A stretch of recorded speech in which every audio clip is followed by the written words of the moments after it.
저희는 계속해서 이 출애굽기를 살펴보고 있습니다. 성막을 어떻게 지어라 라고 말씀하신 하나님께서 오늘 본문에서는 성막에 쓰이는 향기름과 향을 준비하라고 합니다. 혹 옆 사람 한번 향 맡아보실래요? 한번 킁킁 해보세요. 무슨 향이 나는가? 땀 냄새 많이 나겠죠. 22절에 하나님은 모세를 부르십니다. 그리고는 모세에게 다양한 상급의 향품들과 감람기름의 양을 준비하라고 합니다. 액체 몰약 500세겔, 육개 250세겔, 창포 250세겔, 계피 500세겔, 감람기름 1흰. 한 세겔을 약 12g으로 계산을 했을 때 몰약은 약 6kg가 되고요. 육개는 3kg, 창포는 3kg, 계피는 6kg가 됩니다. 그리고 감람기름, 올리브유, 이 1흰이라는 것은 약 3.6리터를 말하는데요. 이 모든 것을 이 적힌 대로 만들면 약 20kg가 넘어갑니다. 뒤에 그림처럼요. 이렇게 섞이는 거예요. 그렇게 해서 만드는 거예요. 20kg의 향품, 어떤 기름이다라고 하면 상당히 많은 양이겠죠. 본문에 등장하는 다양한 향료는 고대 중동 지방에서 상당히 유용하게 사용되었습니다. 질병의 치료와 예방, 강한 살균 효과를 지닌 방부제 역할을 하기도 했고요. 강렬한 냄새를 풍기기 때문에 향수와 방향제로도 사용되었다고 합니다. 그래서 때로는 이 향료가 금이나 보석류와 같은 비슷한 등급으로 귀하게 여겨지기도 했다는 거예요. 그래서 어떤 비싼 품목들을 모아서 이 25절에 나와 있는 향을 제조하는 법대로 이 향기름을 만들었을 때 얼마만큼의 양이 들어가는지 어떤 분이 인터넷에서 계산을 해놨더라고요. 저도 궁금했거든요. 약 20kg가 넘는 이 향료 기름이 과연 얼마나 될지. 여러분 인터넷에 검색해 보시면 거룩한 관유라고 적어 보시면 특별히 아마존 미국 사이트에 다양한 금액대가 나옵니다. 그래서 약 12mg에 약 3만 원 돈 하는 너무나 적은 양인데도 불구하고 거룩한 향유가 팔리고 있는 것을 보게 돼요. 어떤 분은 여기 들어가 있던 재료 하나하나를 다 계산해 가지고 최상급의 재료들을 가지고 만들었을 때 얼마가 될까라고 계산해 보니까 약 11억이 된다고 합니다. 그리고 오늘날 금과 같은 시세였다라고 했을 때, 그런 처지였다고 생각했을 때는 약 20억이 된다고 해요. 엄청난 금액이죠. 이 정도까지는 아니겠지만, 이 정도까지 구약시대에 비싸지는 않았겠지만 거룩한 관유, 이 기름이 아주 값비싼 브랜딩 오일이라는 사실은 변함없는 사실이죠. 이 비싼 향기름으로 대체 뭘 했을까요? 26절, 7절, 8절 같이 읽겠습니다. 시작. 너는 그것을 회막과 증거계에 바르고 상과 그 모든 기구이며 분향단과 및 번제단과 그 모든 기구와 물더문과 그 받침에 발라. 이 값비싼 향기름, 거룩한 관유로 성소에 만들라고 했던 모든 기구들에게 바르라는 거예요. 여기 강단 위에는 이 강대상이라는 게 있잖아요. 이 강대상에다가 이렇게 다 바르는 거죠. 눈에 보이는 것들, 이 악기들에게 다 바르는 겁니다. 이 관유라는 단어의 뜻이 부어서 바르는 기름이다 라는 뜻이에요. 뜻 그대로 성소에 있는 모든 것들을 바른다 라는 거죠. 뭐 하는 것 같아요? 코팅하는 것 같죠. 이어 29절에 그것들을 지극히 거룩한 것으로 구별하라. 이것에 접촉하는 것은 모두 어떻게 된다? 거룩하리라. 거룩한 관유를 바름으로써 거룩한 것으로 구별된다라는 뜻이에요. 이 기름으로 이번에는 사람에게도 바르라 라고 30절에 이야기합니다. 30절 같이 읽겠습니다. 시작. 아론과 그의 아들들, 즉 제사장 직분을 감당하고 있는 그 사람들에게 거룩한 관유를 발라야만 제사장의 직분을 감당할 수 있게 된다는 거예요. 관유가, 이 거룩한 기름이 발라지는 곳마다 거룩해진대요. 하나님의 것으로 구별된대요. 여러분에게 이 관유를 보여드리려고 가져왔는데요, 시중에 파는 거룩한 관유입니다. 이거 얼마 정도 될까요? 한 이 정도가 5, 6만 원 되는 거예요. 근데 20kg면 얼마 정도 되겠어요? 오늘날로도 2천만 원이 넘어요. 상당한 금액이죠. 여러분, 여기 시중에 파는 이 거룩한 관유가 있는데, 이것을 제가 이렇게 바르면, 펴가지고 바르면 저는 어떤 사람이 되는 거예요? 잘생긴 사람, 거룩한 사람이 되는 거죠. 혹시 바르고 싶은 분 계십니까? 예배 이후에 제가 발라드릴게요. 그럼 여러분 어떻게 되는 거예요?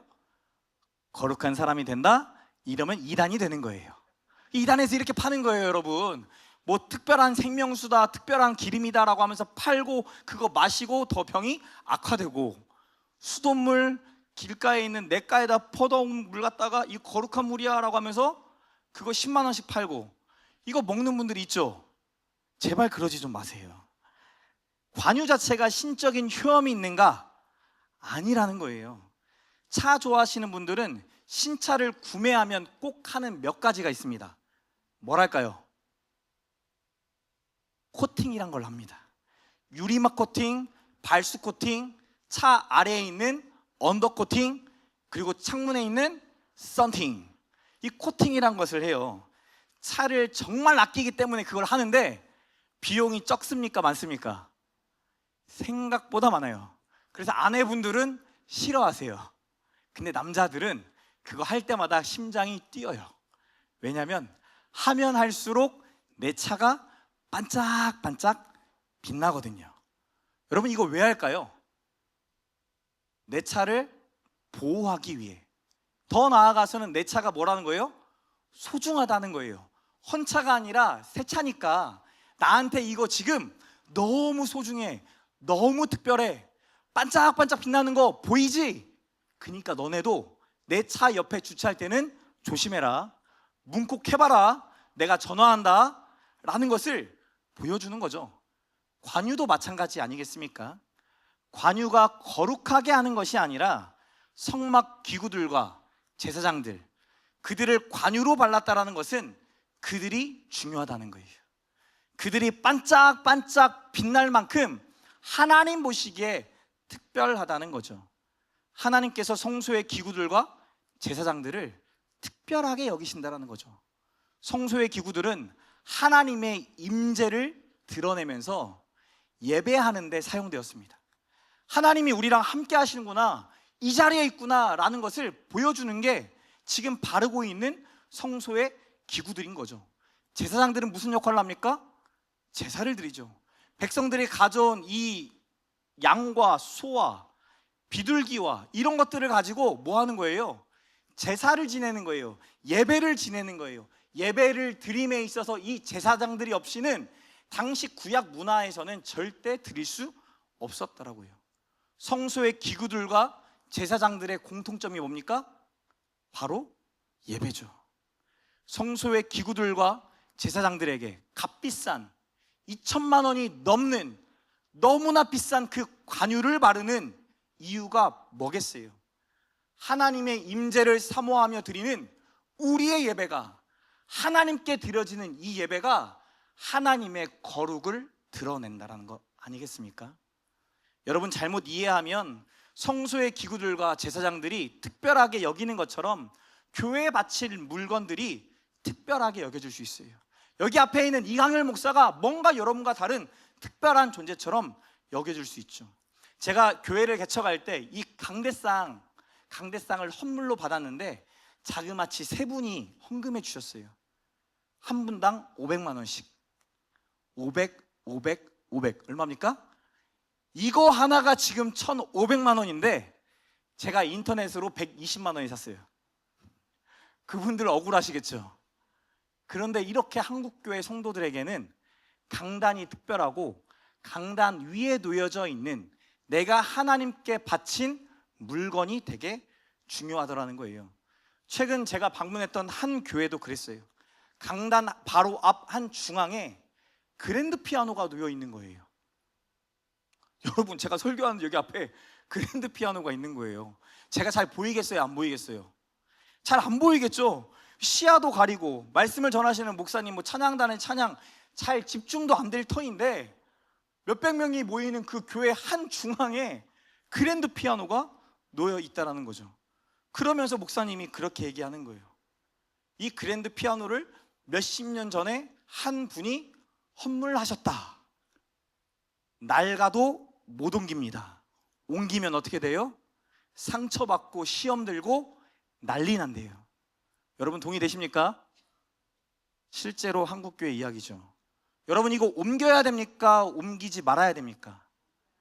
여러분이 만약에 그 교회의 목사라고 한다면, 상처받았다, 시험 들었다, 대체 목사님 뭘 알고 이걸 하시냐라고 따져묻는다라고 한다면 여러분 옮기실 거예요? 안 옮기실 거예요? 여러분도 고민되시죠? 수많은 목사님들이 이 고민하고 있는 거예요. 옮겨야 되나 놔둬야 되나. 그랜드 피아노를 어디에 놓느냐, 이걸 꼭 여기에 놓아야 합니다 주장하기 이전에 우리는 어떻게 예배를 드리고 있는가 질문했더라면, 예배를 통해서 하나님의 임재를 경험하고 있는가 질문했더라면 이 문제는 단순해집니다. 관유 그 자체가 거룩하게 하는 것이 아닌데 사람들이 오해하는 거죠. 관유 때문에 거룩해졌다, 관유 때문에 특별해졌다. 그래서 관유를 몸에 붓거나 만들려고 하지 않겠어요? 이런 말 많이 들어보셨잖아요. 교회에 헌금 많이 하면, 작정 헌금 많이 하면, 교회에 뭘 사다 놓으면 하나님이 축복하시더라. 여러분 동의가 되십니까? 그렇게 축복받으신 분 계세요? 축복받고 싶으십니까? 그러면 천국에, 하늘에 여러분의 보화를 쌓아 놓으세요. 헌금하십시오. 교회에 헌물하세요. 더 봉사하세요. 여러분 한 번쯤은 저희 어릴 때 많이 들어봤던 이야기잖아요. 그렇게 몸에 붓거나 만드는 사람들의 중심은 뭘까요? 나도 반짝반짝 빛나고 싶다는 거죠. 나도 저 제사장들처럼 특별해지고 싶다라는 거예요. 더 깊게 들어가면 나도 하와처럼, 아담처럼 하나님과 같이 되고 싶다. 내가 하나님이다 라고 말하고 싶은 거죠. 그래서 관유를 우상시하고 나를 우상시하는 거예요. 우상이 되도록 만들고 있는 거예요. 33절에 이와 같은 것을 만드는 모든 자와 이것을 타인에게 붓는 모든 자는 그 백성 중에서 어떻게 됩니까? 끊어지리라. 하나님이 죽이시겠다라고 경고하시는 거죠. 아무리 화려한 조명과 아름다운 찬양과 뜨거운 기도가 있다 할지라도 하나님이 함께 하시는, 성령이 함께 하시는 임재가 없다면 이 자리는 그냥 콘서트 자리인 거예요. 하나님의 거룩을 찬양한다 해놓고는 결국 나의 의를 높이는 것이 된다면 그것은 예배가 아니죠. 예배는 나의 의를 드러내는 자리가 아니라 나의 죄와 허물과 연약함과 부정함을 고백할 때 하나님의 거룩을 경험하는 자리. 악취나는 나의 모습을 고백하면 향기로운 관유로 덮어주시는 그 자리가 이 예배 자리라는 거죠. 하나님은 저를, 무너져 있던 저를, 악취나던 저를 이 예배의 자리에서 세워주셨어요. 저도 대학교 1학년 때는 막 열심히 놀면서 세상 가운데 저의 정체성이 막 흔들리면서 고민하던 시기들이 있었어요. 내가 이렇게 중고등학교 시간을 보냈고, 내가 이렇게 모든 것을 절제하고 모든 것을 다스리며 살았는데 나에게 주신 이 자유 잠깐 누린다고 하나님이 뭐라고 할까? 그래서 뭐예요? 마시고 마시죠. 절제 없이 사람을 만나고 관계하고, 그리고 난 다음에 온갖 실수를 저지른 다음에 아차 왜 그랬을까 후회해놓고 또 그러고. 저도 그런 1년의 시간들을 보내는데 제가 그럼에도 불구하고 주일 성수는 했을까 안 했을까요? 목사 아들이라 했어요. 이유는 단순하죠. 제가 어릴 때 봤거든요. 성도들 중에 하나님 앞에 심판받았다라는 말을 들었던 일들을 봤거든요. 들었거든요. 무섭잖아요. 혹시 그게 내가 될까 봐. 오늘 가다가 번개가 갑자기 쫙 내리쳤는데 내가 타고 있던 버스의 번개가 맞아서 차가 뒤집어졌는데 하필 내 자리 옆에 봉이 있어서 봉에 찔려서 죽을까 봐. 여러분 디테일하시죠? 제 안에 그만큼 하나님에 대한 두려움이 있었다는 거예요. 죄를 지으면서도 하나님을 멀리하면서도 제 안에 하나님에 대한 두려움, 하나님에 대한 심판에 대한 마음들이 있다 보니까 술을 먹으면서도 1시간, 2시간 자놓고서도 나를 새고서도 술 냄새 풀풀 풍기면서 그 자리에 갔는데, 여러분 신기한 건 지금 부산의 수영역교회 담임 목사님이신 이규현 목사님이 저의 은사 목사님이신데, 그 목사님 설교가 4주 동안 술 처먹고 간 이강렬 목사에게 들리는 거예요. 그 자리에서 졸려서 자빠져야 되는데 말씀의 은혜가 되어지고 제 영혼이 그 안에서 요동치면서 하나님이 저를, 다시금 넘어져 있던 저를 붙잡고 일으켜 주시는 것을 깨닫게 하세요. 이 예배를 얼마나 소중히 여겨야 하는지 알게 하시고 보게 하시고, 관계 속에서 허덕이던 나에게, 관계에 목숨 걸면서 잠도 못 이루던 나에게 관계를 넘어서 하나님과의 관계가 찢어져 있다는 것을 보게 하시는 은혜를 더하시더라고요. 무너진 저를 이 예배의 자리로 세워주셨어요. 방황하던 저를, 흔들리던 너를 말씀 가운데 깨닫게 해주셨어요. 그래서 하나님의 도우심을 구하며 엎드릴 때 하나님밖에 없습니다라고, 하나님 제발 저 좀 도와주시고 저 좀 주목해 주시고 저의 모든 걸음걸음에 하나님의 함께 하심을 좀 깨닫게 해주세요. 엎드려 기도할 때 그 기도의 고백들이 변화되어져서 하나님, 저도 하나님의 일에 쓰임받기를 원합니다, 기도하는 저를 마주하게 해주셨어요. 하나님은 예배를 통해 우리를 보게 하시고 하나님을 보게 하세요. 그리고 우리에게 말씀하시는 그 하나님의 말씀이 우리에게 생명이 되어 우리의 영혼이 살아날 뿐만 아니라 생명을 낳는, 소망을 낳는 자들로 살아가게 하시더라는 거죠. 저희 교회가 세워진 가장 첫 번째 목적은 예배였어요. 매번 강조하고 매번 말씀드리지만 예배였어요. 새로 세워진 개척교회가 아무리 코로나 중에 세워졌다 한들 1년 6개월 동안 예배만 드리는 것 가능하겠습니까? 미친 짓이죠. 옆에 교회였던 추천교회 이기봉 목사님도, 저희 아버지도 저에게 매번 뭐라고 하셨어요. 강렬아, 빨리 길거리 나가 전도해. 강렬아, 오는 사람 놓치지 말고 붙잡아. 아버지, 그건 제 뜻과 하나님의 뜻이 아닌 것 같습니다. 뭔 헛소리 하냐? 개척교회가 전도해야지, 성도들과 나가서 전도해야지. 강렬아, 뭐하냐? 답답해서, 아버지 제발 더 이상 저에게 그 얘기 하실 거면 연락하지 마세요. 아들은 이러죠. 여러분, 저에게는 예배가 진짜 중요했어요. 성도를 모은 것 이전에 하나님 앞에서 드리는 예배를 내가 잘 드리고 있는가? 하나님은 이 예배를 받기 원하시는가? 나로 인하여 그 마음이 시원하다고 하시는가? 강렬아, 모두가 다 이렇게 사는데 너는 이렇게 살아줄 수 있겠냐라는 하나님의 물음처럼 여겨졌어요. 말로만 하지 말고 진짜 하나님 앞에 영적인 실험을 해보자. 예배가 세워지면 나머지 우리의 삶의 모든 영역에 개입하시고 말씀하시고 일하시는 그 하나님을 경험했다라고 수많은 사람들이 말하는데, 목사인 내가 거짓말하지 말고 내가 먼저 경험하자. 여러분, 정말 쉬운 일은 아니었어요. 대신 이 예배를 놓고 일주일 내내 준비했어요. 없는 찬양팀 가지고 연습하면서 얼마나 힘들었는지요. 제가 오륜교회 찬양팀 보고 있다가 안산동산교회 찬양팀 보고 있다가 서울의 뮤지션들하고 교제하다가 안에 건반 앞에 간사님 2분 서서 찬양하는데 아무런 악기 없이 찬양하는 그 시간이 저한테는 고통의 시간처럼 여겨져야 되는데 감사의 시간이었어요.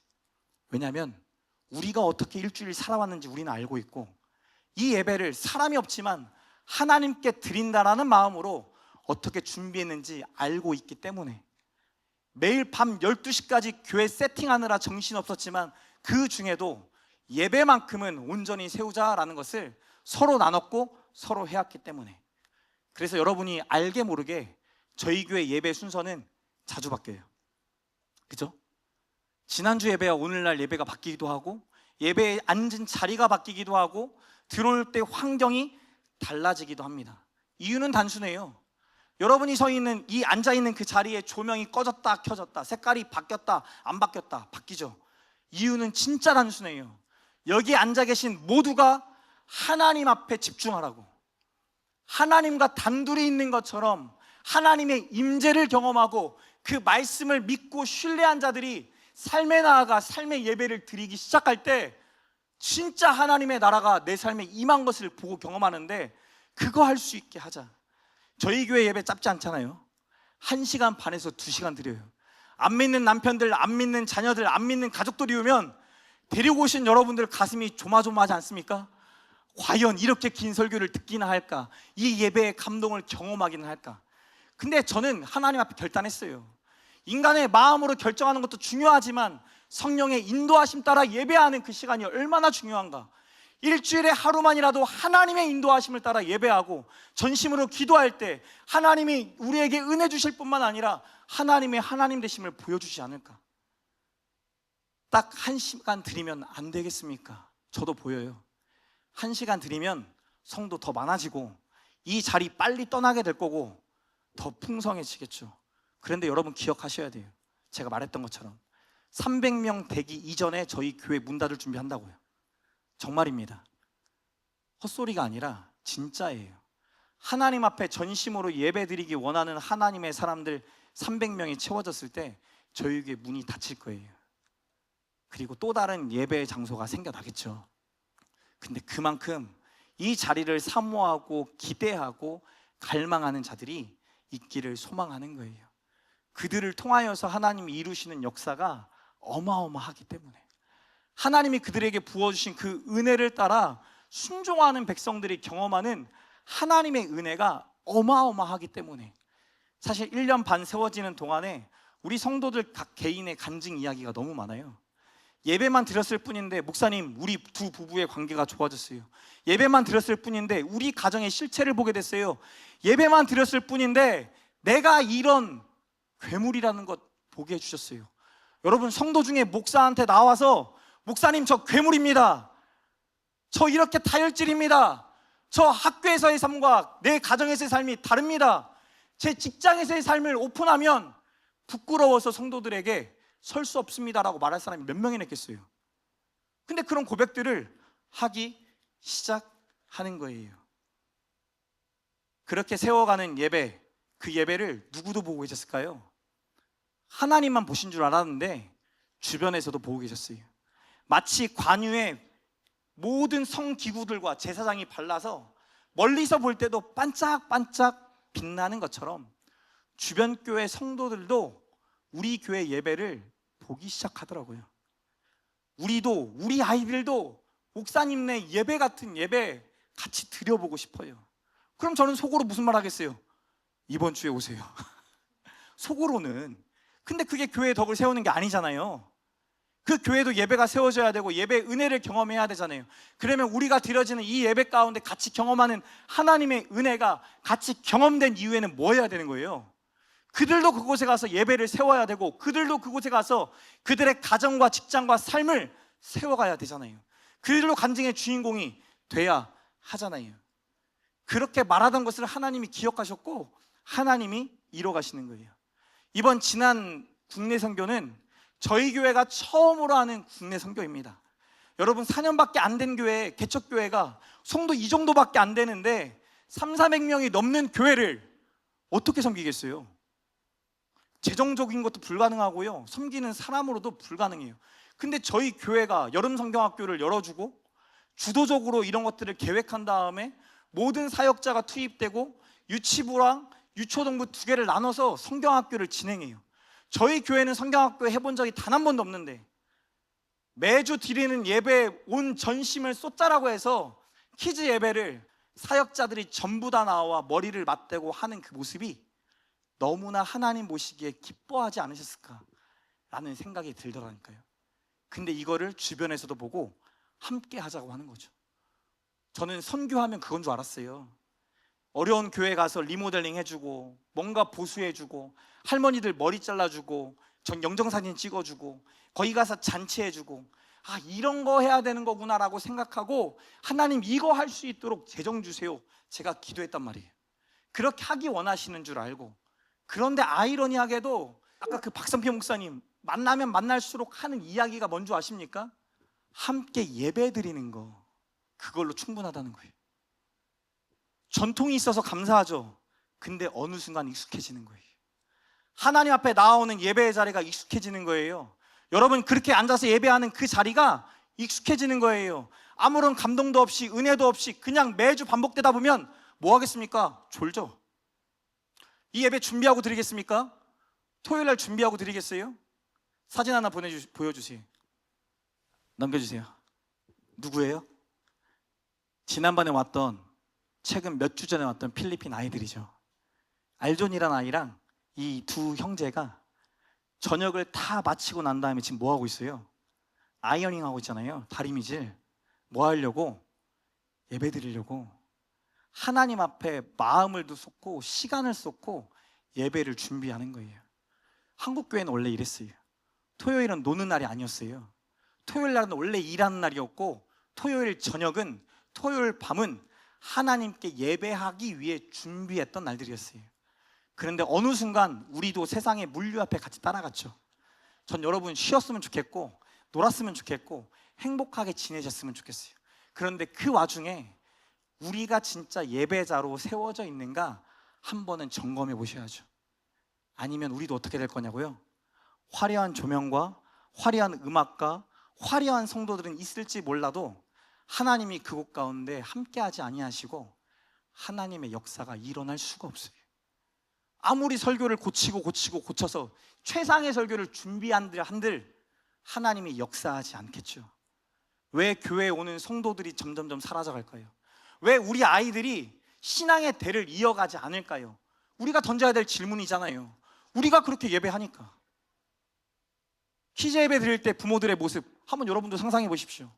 여러분들이 같이 앉아서 예배 드리는 그 예배의 시간에 만약에 여러분의 자녀가 여러분이 드리는 예배를 보고 평가한다고 한다면, 핸드폰을 만지고 있고 예배에 집중하지 않는 모습들을 평가한다고 한다면, 점수를 다 일일이 먹어가면서 아빠 오늘 예배 점수는 이거야 라고 말한다고 한다면 여러분들 어떻겠습니까? 내 자녀가 그거 똑같이 받고 똑같이 배웠고 마치 관유에 발라서 거룩해진 것처럼 우리의 그릇된 모습들이 발라져서 우리의 자녀들이 그렇게 예배하고 있진 않을까, 떠나가진 않을까 고민해봐야 한다는 거죠. 하나님은 우리의 큰 물질, 많은 사람이 드리는 예배가 아니라 하나님 앞에 거룩한 마음으로 드리는 그 예배를 받기 원하세요. 저희 교회가 그렇게 발버둥쳤던 이 예배를 통하여서 살아났던 성도들, 하나님의 말씀을 붙잡기로 결단했던 성도들, 그들의 고백 하나하나를 받으셔서 이제는 다른 교회와 연합해서 함께 예배하는 것을 하나님이 꿈꾸게 하셨어요. 그리고 저는 확신해요. 그 예배의 자리에 하나님이 반드시 역사하실 거다. 사역자들이 진짜 열심으로 준비하고 있어요. 이번 주에 지난만 2번 갔어요. 선율 지사님 데려가고 동건쌤 데리고 가고 우리 사역자들 다 데리고 가고, 그래서 그곳에서 드려질 예배를 준비하기 위해 이것 다 떼어가서 거기서 또 예배 드리는 거예요. 300~400명 모여있는 교회에 시스템이 없어서 그 없는 시스템들을 선율 지사님이 다 무료로 제공해갖고 섬겨주는 거예요. 뭐 하려고요? 예배하려고요. 예배가 얼마나 중요한지, 예배 한 번 드리는 예배로 우리의 인생이 달라지고 우리 인생이 세워지고 하나님을 향한 꿈과 소망이 생겨난다는 것을 이강렬 목사와 여러분만 경험할 게 아니라 그 자리에 있는 모든 사람이 경험해서 하나님의 놀라운 역사, 변화의 역사를 갈망하고 꿈꾸는 역사가 일어나게 하기를 하나님이 바라시는 것 같아요. 그래서 그거 하려는 거예요. 그래서 그거 투자하는 거예요. 물질로 씨를 뿌리고 시간을 드리고 우리 사역자 모두가 그것에 한 달 동안 매진해서 같이 애쓰고 수고하고 노력하는 거죠. 여러분, 이어서 나오는 향기름 이후에 향품에 대한 이야기가 나오는데, 이 향품이 또 비싼 재료들로 인해 만들어져요. 수압향, 나감향, 풍자향. 이 비싼 재료들에 유황과 소금을 섞어서 지극히 거룩한 향, 여호와를 위하여 만들 향을 만들라고 하십니다. 그러면서 이 36절에 이렇게 말해요. 회막 안 증거계 앞에 놓일 향이에요. 이 향기가 어디에 있다고요? 회막 앞 증거계 앞에 놓이는데, 또 그 앞에 보면 내가 너와 만날 이라는 수식어가 붙어 있어요. 이 거룩한 향은 누구를 만나는 걸 상징한다는 거예요? 하나님을 만나는 것을 상징한다는 거예요. 증거계는 말씀하시는 하나님이었어요. 우리의 삶에 찾아오셔서 그 말씀하시는 하나님을 지금 내가 이곳에서 만나고 있다라는 것을 떠올리게 한다라는 거죠. 여러분, 오늘 주차장에서 차를 주차하고 내리셨을 때 어떠셨습니까? 악취가 나죠. 저도 오늘 아침에 딱 문을 열고 내렸는데 도망가고 싶더라고. 어디서 막 음식 썩은 내가 나는 거예요. 하고 올라와서 저희 교회 문을 쫙 여는 순간 얼굴에 미소가 생겨요. 여러분 경험하셨죠 오늘? 왜요? 향기로워서. 향기로운 향이 교회에 오자마자 우리를 쫙 감쌉니다. 왜 이렇게 했을까요? 하나님께 예배하는 예배의 장소가 하나님을 떠올릴 수 있는 향기로운 냄새로 여러분들에게 경험되기를 바라는 마음에, 구약의 예배는 오감으로 하나님을 만나게 하고 그의 말씀을 듣게 하고 순종하게 했어요. 오늘 저와 여러분에게 이 예배가 하나님을 만나는 자리가 되고 그의 말씀을 들으며 순종하는 결단의 자리가 되기를 축복합니다. 그리고 더 나아가 우리를 성전으로 부르셨거든요. 우리가 있는 그곳이 그리스도의 향기다. 고린도후서의 말씀처럼 그리스도의 향기가 나는 하나님을 보게 되는 그런 자리가 되기를 축복합니다. 정말 소망이에요. 비록 병원에서 예배한다 할지라도, 온 가족이 힘겹게 예배한다 할지라도, 여러분이 예배하는 그곳에서 하나님의 임재가 있고 여러분이 서 있는 그곳에서 그리스도의 향기가 나 이곳이 하나님의 나라다 고백하는 놀라운 축복이 있기를 소망합니다. 말씀을 맺겠습니다. 오늘 이 향기름과 이 향은요, 하나님을 떠오르게 해요. 그리고 그 하나님이 예배를 얼마나 소중히 여기시는지를 우리에게 보여주세요. 우리도 질문해야 되죠. 우리가 진짜 예배를 소중하게 여기는가? 여러분, 이게 언제 증명되냐면요, 여러분의 자녀를 통해 증명되더라고요. 저도 그랬어요. 나의 좋은 것을 다 쫓아 살아갈 때, 나에게 유익이 될 만한 것을 다 쫓아 살아갈 때, 그때는 하나님이 잘 안 보였는데, 인생의 환난을 만나고 고난을 만나고 어려움을 만나고 앞날의 미래가 보이지 않을 때, 그때가 저도 여러분도 다 있잖아요. 고민하고 고민하는데 도저히 답이 안 나오는 순간들이 저도 여러분도 반드시 있죠. 그때 누가 떠올라요? 예배의 자리를 찾았던 저희 아버지랑 어머니가 떠올라요. 저희 아버지가 교회를 개척하고 500명, 600명 막 계속 숫자적으로 부흥할 때였어요. 그러다가 교회에 온갖 유언비어가 떠돌기 시작하고, 기도하시는 권사님들이 기도하면서 막 어두운 거를 보셨다고 하고, 교회가 너무너무 시끄러워지는 거예요. 그러면서 저희 아버지에 관련된, 저희 가족에 관련된 온갖 비난들을 사람들이 내뱉기 시작합니다. 호성동의 추천교회는 호성동과 함께 같이 처음부터 시작됐기 때문에 호성동의 추천교회 이기복 목사를 모르는 사람이 없고요, 웬만한 분들이 저를 또 알고 있었어요. 그런 저희가 그 동네 거리를 돌아다니는 건 불가능한 일이죠.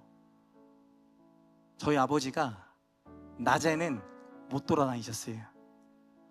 너무 욕먹으니까, 마음이 너무나 아프니까, 사랑했던 성도들마저도 등을 돌리는 것들을 경험하니까 제자 훈련하면서 세웠던 성도들이, 예배하는 성도들이 그 입에서 온갖 욕과 온갖 험담들을 내뱉는 것을 경험하시면서 아버지가 와르르 와르르 무너지셨어요. 저희 아버지가 밤 12시가 되면 집 밖을 나가셨어요. 제가 그때 유학하는 중이었어요. 중간에 들어와서 유학하다가 방학이라 왔는데 우리 가정 초토화되어 있고 교회 초토화되어 있어요.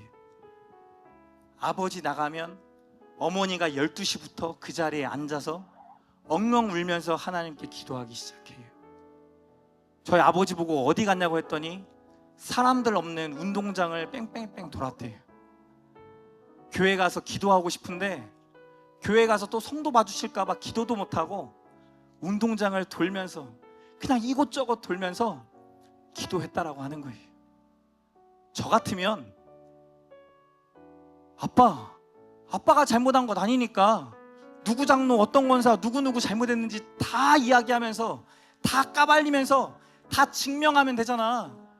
아빠 왜 그렇게 하는데, 왜 우리가 억울하게 이렇게 살아야 되는데, 왜 말도 안 되는 욕을 먹으면서 살아야 되는데, 왜 그동안 헌신하고 수고한 것들은 아무것도 아닌 종이짝처럼 우리가 왜 그렇게 살아야 되는데. 그냥 아버지 어머니 그 얘기하는 거예요. 하나님이 하시겠지. 하나님께 엎드려 기도해야지. 하나님 도우심 구하며 기도해야지. 그때 배우는 거예요. 너무나 좋을 때는 여러분 기도가 절로 나오십니까? 힘들 때는 기도가 절로 나오십니까? 너무나 좋을 때는 예배 드리는 게 여러분에게 좋습니까? 너무나 힘들 때 예배 드리는 게 좋습니까? 여러분, 이 예배의 자리를 통해서 어느 상황과 어떤 환경에 있든지 하나님은 우리에게 말씀하시고 우리와 함께 하시고 우리를 인도하고 계심을, 내가 그분의 아들, 딸인 것을 하나님이 증명하시는 것이 아니라 존재 그 자체로 나타내시는 거예요. 그래서 그것을 경험하는 거예요. 그것을 믿으면서 욕을 먹으면서도 그 자리에 나아가 설교할 수 있는 거고, 그러면서도 그 자리에 나아가 그 자리를 지키려고 하는 거예요. 어느 날 위에 있던 전등, 큰 전등, LED 전등이 위에서 6m 위에서 쫙 떨어져요. 여러분, 웬만한 설교자면 그 자리 벗어나야죠. 오른쪽에 있는 것도 떨어질 수 있고 가운데 있는 것도 떨어질 수 있으니까. 근데 아버지한테 물어봤어요. 아빠는 얼마나 심장이 커서 간이 커서 위에 있는 전등이 떨어졌는데도 왜 그 예배를 중단하지 않고 계속했어? 강렬아, 하나님께 드리는 예배잖아. 하나님께서 지금 내 마음을 받으시고 내 정성을 받으시고 이 시간 우리의 태도를 받으시잖아. 하나님이 그토록 예배를 중요하게 여기잖아. 아빠, 그렇게 하나님이 내 마음 알아달라는 마음으로 나도 무서운데 그 자리에 있었어. 세상이 볼 때는 무식한 자리예요. 예배하러 이렇게 주일날 나와 일요일 나와 이렇게 있는 여러분이 세상 사람들 보기에는 무식하고 바보죠. 왜 매 주일마다, 왜 매 일요일마다 더 훈련하고 더 노력하고 더 뭔가를 쌓으면 될 터인데, 아니면 더 많이 누리고 즐기고 그렇게 살면 될 터인데 왜 이 예배의 자리에 있을까?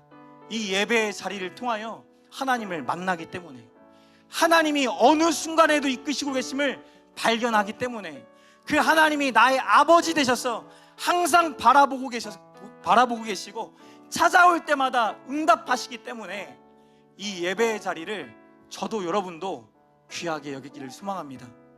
그리고 우리가 소중하게 여기는 이 예배의 자리가 누군가에게 관유가 발라져서 거룩해지는 것처럼 그들에게도 전파되어지기를 소망해요.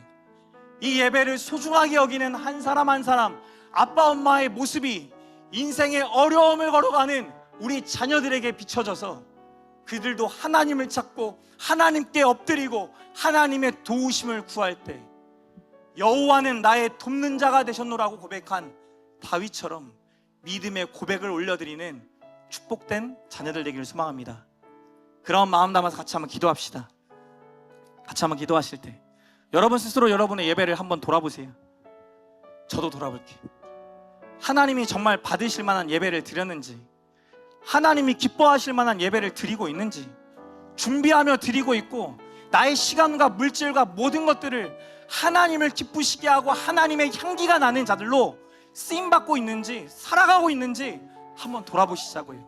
이 핑계 저 핑계 다 되어져 가면서 우리도 세상의 흐름에 따라 예배자가 아니라 그냥 흘러가는 삶을 살아가고 있지는 않는지 그랬다라고 한다면 하나님 용서하시고 이 한여름에 하나님을 뜨겁게 찬양하고 뜨겁게 예배하며 하나님을 영광 돌리는, 하나님께 영광 돌릴 때 우리를 거룩한 향기 되게 하시는 그 은혜를 경험케 해달라고 같이 한번 기도하시겠습니다. 사랑과 은혜가 풍성한